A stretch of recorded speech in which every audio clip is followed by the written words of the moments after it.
Hello, ഞാൻ മകളെ കൊടുത്ത് ചെയ്യുന്നതാണ്. എൻ്റെ മോൻ മജുനൂനെ ഞാൻ പെണ്ണ് കാണാനായിട്ട് അങ്ങോട്ട് വരുന്നുണ്ട്. മോനെ മജുനു, ഇങ്ങോട്ട് വന്നേ. എന്തേ ഉപ്പ? മോനെ മജുനു, നമുക്ക് ഫാത്തിമാന്റെ മോള് ലൈലാനൊന്ന് പോയി കാണാം.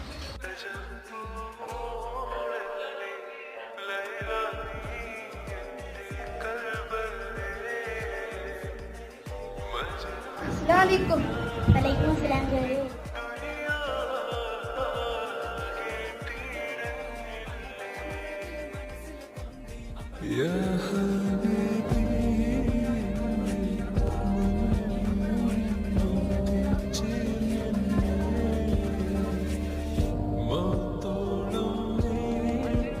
എന്നത് അങ്ങോട്ട് ഉറപ്പിക്കല്ലേ?